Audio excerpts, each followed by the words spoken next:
Boa tarde, estamos aqui mais uma vez ao vivo com o TV Folha. Meu nome é Bela Megali.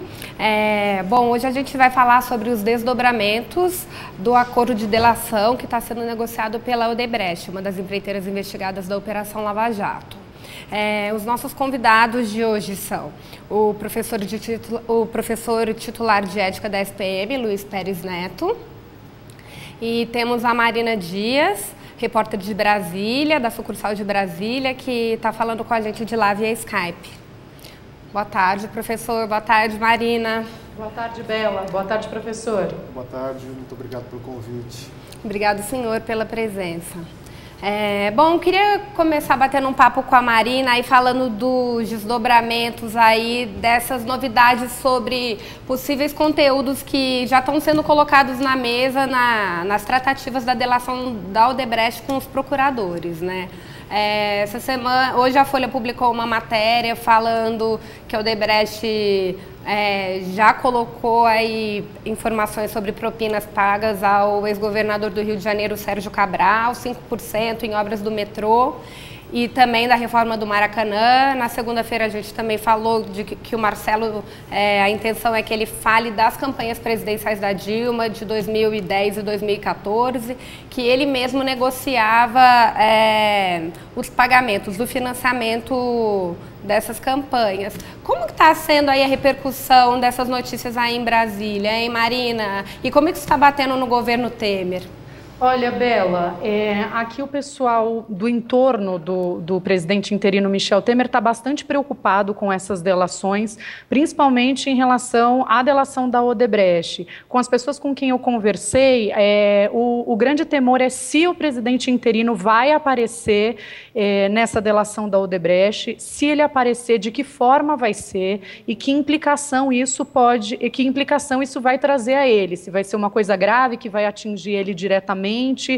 Enfim, então esse vazamento que o Palácio do Planalto tem chamado de a conta-gotas do conteúdo das delações da OAS, do Sérgio Machado, ex-presidente da Transpetro e também da Odebrecht, tem deixado o governo interino em clima de suspense, né? Qual vai ser o próximo capítulo? 3 ministros já caíram por conta das investigações ou delação do Sérgio Machado, né? O ministro da Transparência, o ministro do Turismo e o ministro do Planejamento, e existe aí alguns rumores de que outros ministros poderiam ser implicados também nas delações, e o próprio Temer. Então o governo está bastante preocupado, mas só resta a eles, nas palavras de um ministro do Temer, só resta a eles aguardar por enquanto. Bom, professor, enfim, a gente ouvindo um pouco esse relato da Marina, né, eu queria que o senhor comentasse um pouco do ponto de vista ético mesmo, como que é um governo nessa situação e, enfim, ficando claro para a população a preocupação disso chegar até eles, né, e já com essa série de ministros aí que caíram por denúncias envolvidos à corrupção, eu queria que o senhor comentasse. É muito interessante porque há uma fragilidade muito grande do ponto de vista tanto da legitimidade do discurso do governo interino, quanto também do discurso do mesmo em torno à própria Operação Lava Jato. De um lado, há o discurso público de que há um interesse de preservar a investigação, e de outro a gente observa uma ação tentando frear ou tentando de alguma maneira cercear ou até mesmo um certo temor da continuidade da investigação. Essa ambiguidade moral do governo interino em torno da própria Operação Lava Jato nos indica que, de alguma maneira, há algo aí que a sociedade deveria saber. E apesar, enfim, dessa ambiguidade que está sendo transmitida, né, para a população, a gente já vem sentindo um sentimento de certo cansaço de alguns segmentos da Lava Jato. Por exemplo, alguns empresários ainda não vieram a público falar claramente sobre isso, mas já vem comentando, né, com a imprensa, enfim, que está na hora da operação tirar o pé e para o país poder começar a andar, a economia se recuperar, né, termos estabilidade política. Como que ficaria isso? Eu acho muito interessante esses discursos empresariais por 2 motivos.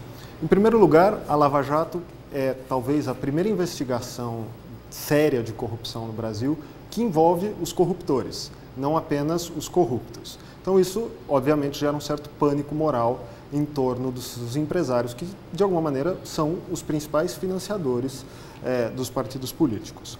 Em segundo lugar, acho também muito interessante e até mesmo cínico o discurso empresarial em torno de agora já foi, temos que parar a Lava Jato, é preciso dar continuidade. Esse discurso ele é cínico porque, em certa medida, ele pressupõe ou ele quer arrastar a ética, a política, etc., a uma subordinação dos interesses econômicos, quando, na verdade, o que a gente tem no Brasil talvez seja uma grande oportunidade histórica para encausar a reforma política, a reforma do sistema de financiamento dos partidos políticos, a troca dos agentes políticos. A gente tem hoje os principais, os chefes dos poderes da Câmara dos Deputados, do Senado, por citar apenas o Poder Legislativo, envolvidos até o pescoço na Operação Lava Jato.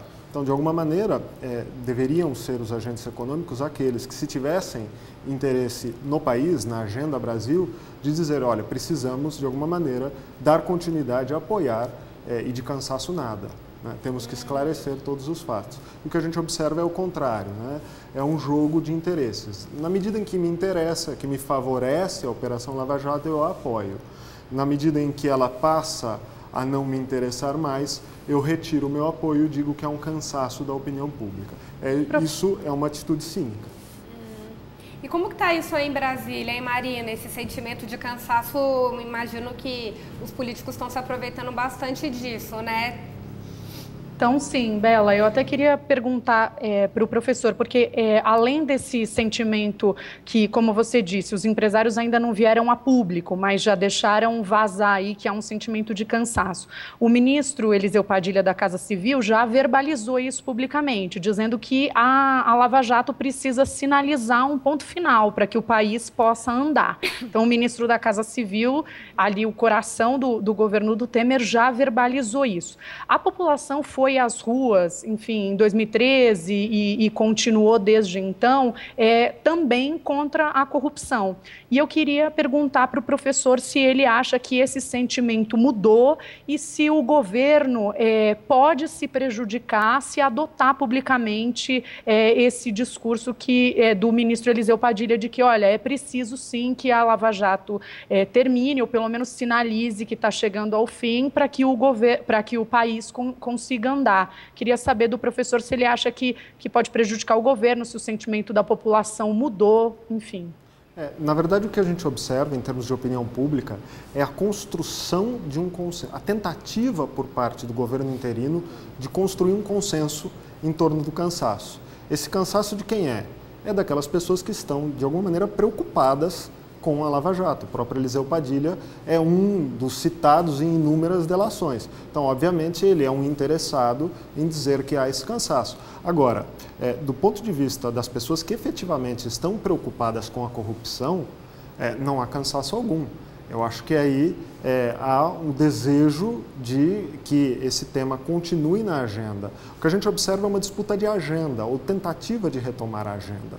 O governo interino é um governo sem legitimidade política e com uma capacidade comunicacional muito fraca.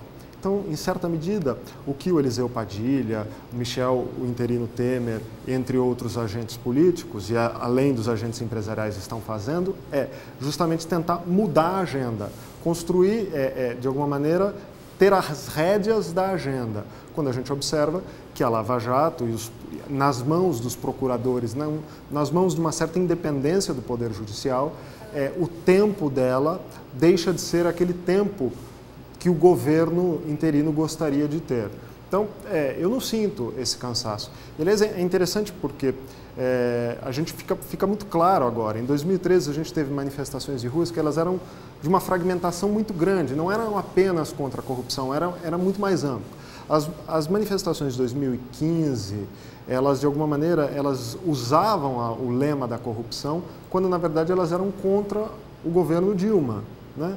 E o que a gente observa é que a mobilização ela continua agora, mas continua contra o governo interino. Então, eu gostaria, a corrupção ela é transversal a todos esses movimentos, né? Ela perdura, né? E é bastante interessante e muito revelador do ponto de vista da ética a tentativa do governo interino de mudar essa agenda e tentar inserir uma agenda positiva, digamos, de alguma maneira. Olha, agora a crise acabou, vamos passar página e começar do zero. Não, de alguma maneira a gente precisa aprofundar e dar continuidade a este debate, que talvez seja a única oportunidade que nós tenhamos no Brasil, de fato, de reconstruir o sistema democrático pós-transição, pós-Constituição de 88, né?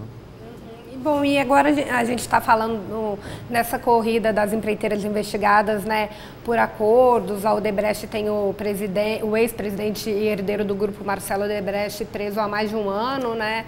A OAS também, que tem entre os sócios o Léo Pinheiro, uma figura muito ligada a políticos. Tem uma questão bem interessante, que é a Odebrecht, ela decidiu, ela se declinou, ela se decantou pelo acordo, tanto de leniência quanto a delação, na medida em que ela viu que ela ia quebrar.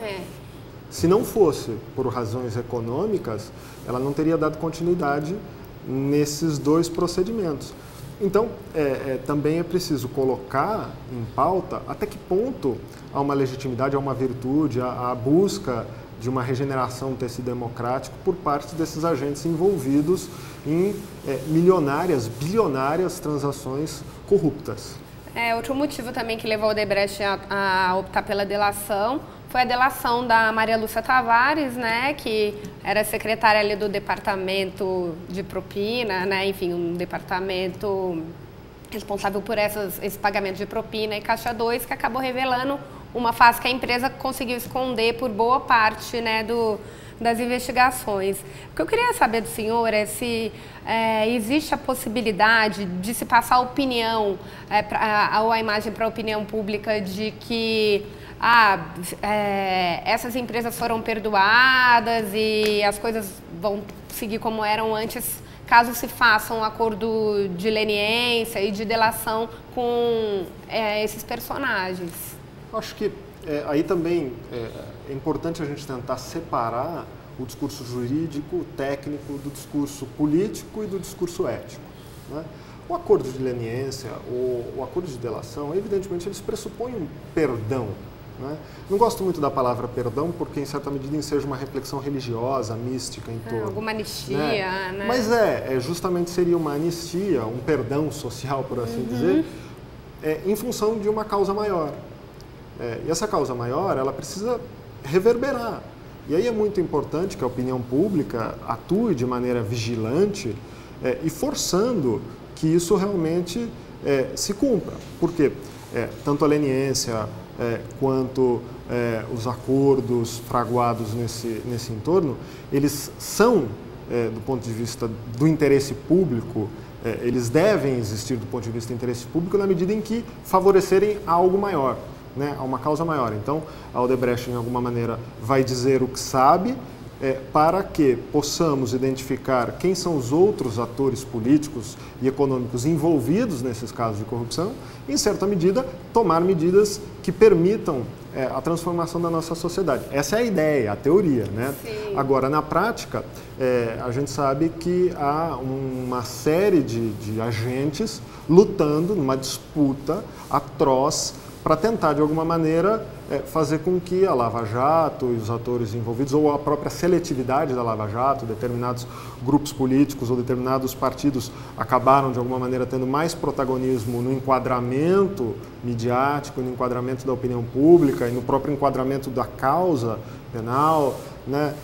Há uma tentativa de disputa por foco, né? Quem vai ficar com a marca da Lava Jato e quem, de alguma maneira, vai passar e conseguir voltar a ser o que era. Eu espero e confio que as coisas não voltem a ser como eram, né? A gente tem a eleição municipal esse ano, no segundo semestre, está muito próximo, e é impossível achar que a Lava Jato não vai ter efeito ou impacto nas eleições municipais.